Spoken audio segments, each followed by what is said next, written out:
What am I going to talk about today? Well, when I was invited by Stephen to come do this talk, I thought immediately of my cute Italian mother. I have two cute Italian parents. They come up to about here on me, right? And they're totally spherical, right? And they orbit me everywhere I go. I am the Earth, they are my moons, right? They're sitting outside right now, just waiting patiently. Excuse me, ma'am, you have to pay for parking? Oh, no, that's okay. My son Tony, he do the talks. It's okay. It's okay. That's how my mother talks. Hi, Mom. I don't know if they're watching. I love you. That's how my mom talks. But I realized growing up in my wonderful Italian-Canadian family that I learned a lot of really interesting things about leadership from them. I'm very proud of my parents. I love how they lived their lives. I loved how they provided for our family, that they worked their best to do the best they could. I learned a lot of things. And I realized as I got older that some of what they taught me really informed my practice as a leader. So what I'm going to share with you today, it's not rocket science. What I'm going to share with you today is a dare. I dare you to go beyond. I dare you to go beyond. I know that each and every one of you has the capacity to truly thrive. You could certainly survive as a leader, but I know each of you has the capacity to truly thrive as a leader. The choice, my friends, is yours. So will you survive? I think you can. You have everything you need to survive. Will you thrive? I think you have everything you need to thrive. The choice is yours. And so today, I'm going to dare you to thrive. How does my cute Italian mom tie into this? Well, what I was going to call this talk at one point was lessons learned from my cute Italian mom and 6 years of intense therapy. They're great parents, but they can be a bit challenging at times. But one thing my mother taught me from a very young age, is something called doveri. Anyone else Italian? Doveri, if French, you probably picked up. She always said, you've got to do your doveris. You've got to do your duties. What do you have to do in order to get to do what you want to do? Because sometimes to get to do what you want to do, you're going to have to go through what you have to do. So what are your duties? What are your doveri? Well, I'm sure for most of you, some of that's about completing your degree and crossing that stage. But if you don't know, you might not get there. And if you don't do what you got to do, you're not going to get to do what you want to do. So I want you to think about three things. It's like a noun. I remember there's this thing called Schoolhouse Rock. You're way too young for this stuff. It was back in ancient times. And they used to talk about a noun being a person, place, or thing. So your duty, I would suggest, is to think about a person, a place, or a thing. Think about relationships. Relationships are critical. You cannot get through life without building relationships. And I'm not talking about building acquaintances to get ahead or building those key partnerships to move forward. I'm talking about building genuine, positive, healthy relationships, right? How many people are lucky enough to have their best friend in the room right now? Put your hand up. Anyone? Anyone? Yeah, I always love asking that because you see them look at each other. Are you gonna put your hand up? You're my best friend or not, right? Okay, we're good. Okay, she's my best friend. We're good. So homework assignment number 1. At some point today, reach out. Reach out. Get to know someone new. Get to know someone new today. You're here for a reason. That's what I think. Get to know someone new. Build relationships and take care of the ones you have. Without relationships, you're not going to be able to work through what you need to do in order to get to do what you want to do. Okay? Have a place. What is your place? What is your purpose? What is your gift? Every time, every day, in every way, bring your gift to your places in your life, to your school, to your work, to your relationships. Bring your gifts forward every day in every way. So today, when you're seeing all these amazing speakers, get in touch with what they have to share with you and what you can bring to the table. Every time you work on a committee, every time you show up in class, what can you bring to the table? Each of you has gifts differing. Of that I am certain. It is your job, it is your duty to bring your gifts to the table. Finally, have a place where you want to be. What's the what? What do you want to do? What do you want to be when you grow up? I still don't know. I still don't know, right? Please, pick something. Go forward. Move slowly and be flexibly committed to your goal, right? Maybe you think one day you want to run a big hotel and you end up running a small bed and breakfast. The essence is the same. The form looks a bit different. If you don't have the essence, you'll never get there. Second thing I want you to do in this dare is to be authentic in every way. Be your authentic self. Every day in every way, strive to be your authentic self. There's a term in gay, lesbian, bisexual, transgender, and intersex culture around coming out. I want to extend that metaphor to all of you, and I urge you, in your striving to be authentic, come out and celebrate who you are. It's your job. Celebrate your beliefs, celebrate your experiences, celebrate your culture. It is welcome here. We invite it. Be proud. Come out. And in that work, create space for others to do the same thing. To be a leader, part of your job is to render the silent vocal, render the invisible visible. That's your job. Create space. Be authentic. And for those times when we need to talk about difference, we want to talk about inclusion, I'm going to give you 3 powerful words. Tell me more. I don't know about Rosh Hashanah. Tell me more. I don't know about Eid. Tell me more. Well, this is what I was brought up to think about that issue, but you go ahead, tell me more, right? Tell me more. Create space. It's your job. And so when you hear that homophobic joke, or when you hear that sexist comment, take a stand in your own words, in your own way. Do something, say something, make a difference. It's your job. Because your silence is collusion.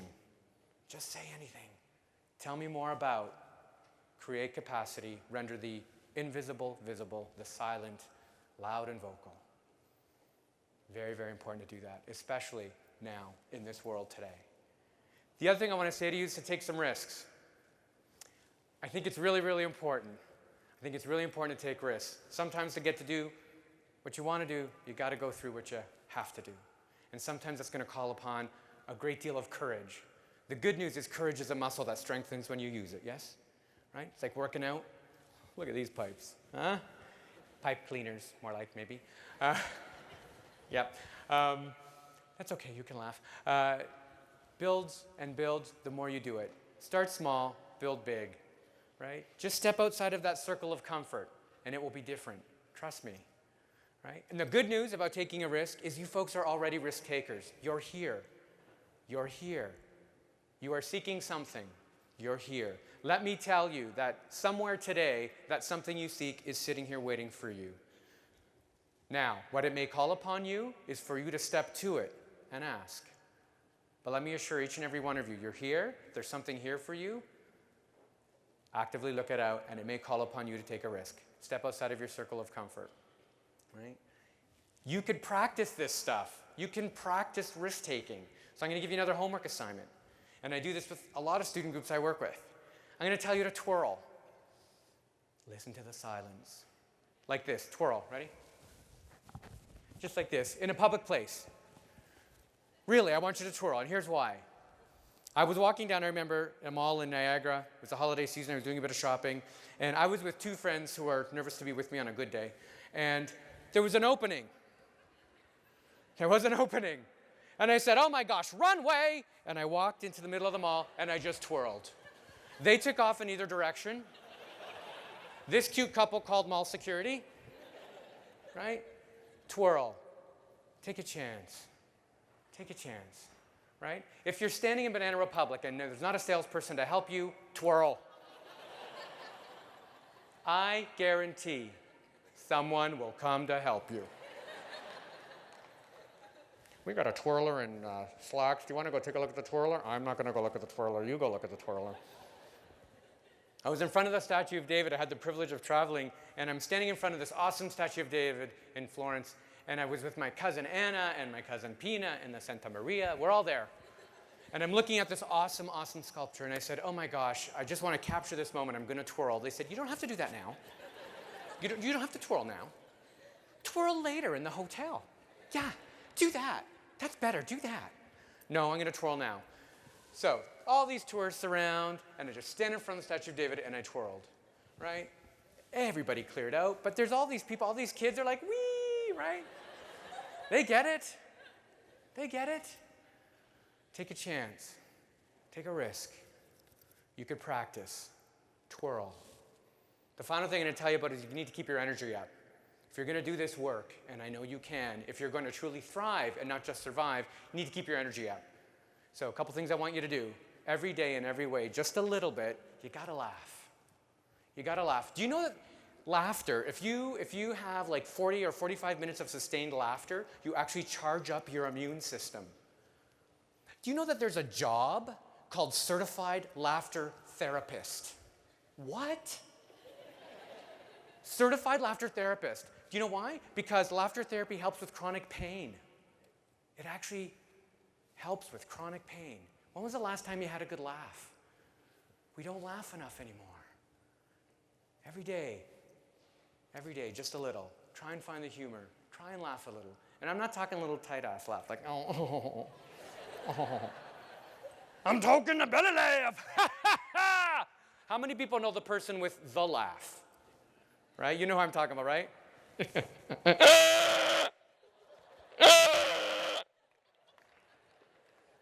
You know the person with the laugh? They're a gift. Because inevitably when they're in the room, and if you get them going, the whole place falls. Just get her laughing. Laugh a little every day. The other thing I want you to do, how many people have toys?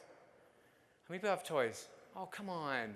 You need toys. I have toys everywhere. Hold on. Sorry, video guy, just stepped off the red circle. Okay.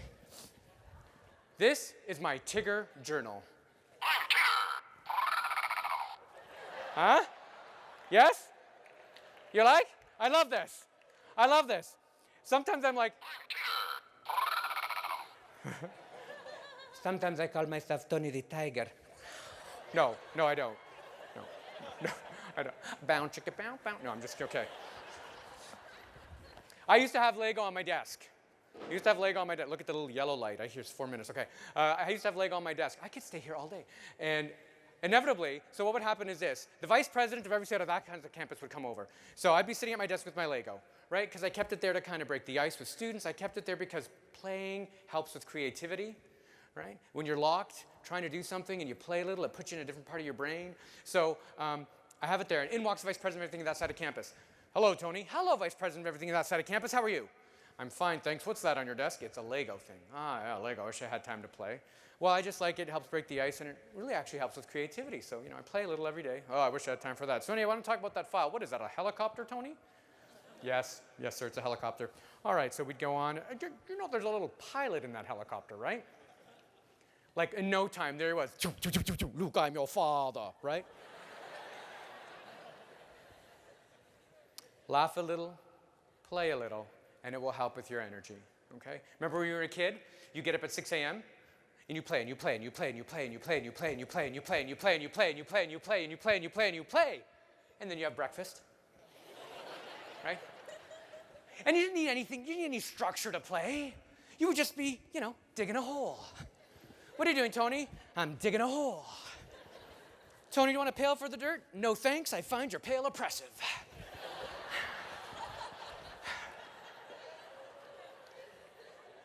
Play a little every day. I know you got school. You know what? I've gone back to school. I don't know why. I have no more life. But I play a little every day. I have a full-time job. I have this school thing going on, and I still got to find some way to play because it helps. Laugh a little every day. Play a little every day. Get the energy up, and that will truly make a difference. So I want you to remember, I dare you, and I chose that word deliberately because you have duties. Because I want you to be authentic, because I want you to take risks, and I want you to be mindful of your energy, because that's what's going to help you through. And as I leave you, I'm going to leave you with a quote, and it's one of my favorite quotes. Never doubt that a small group of thoughtful and committed citizens can change the world. Indeed, it's the only thing that ever has. It's from Margaret Mead. You're that group, so to help you as you do that work, I brought this. It's totally a magic wand. And it's totally magic.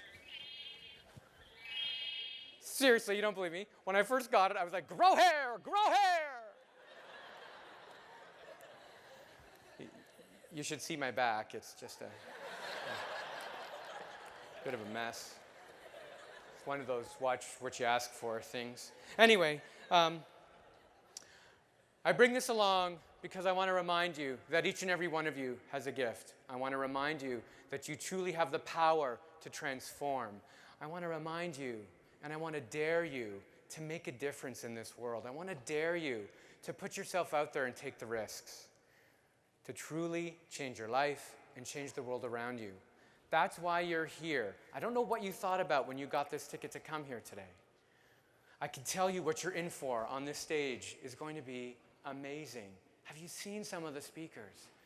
They're all amazing people. I am so humbled. I was freaking out. I didn't want to do this. Why am I here? I don't know why I'm here. I'm here because Stephen made me do it. Where's Stephen? I'm here because there's a group of students whom I love and adore who are really passionate about doing this for you. You know that students do this for you. And that's why we're all here, for students. So as I leave you, I'm going to top you up with a bit of magical energy, okay? Now, I apologize to my Catholic brothers and sisters. I know it looks like the holy water thing. My father can beat your father at dominoes. So, enjoy the rest of the day. Soak up all the knowledge that is sitting here for you. Take a chance, do your duties, be authentic, take a risk, conserve your energy. I dare you to make a difference. Thank you very much, Ryerson.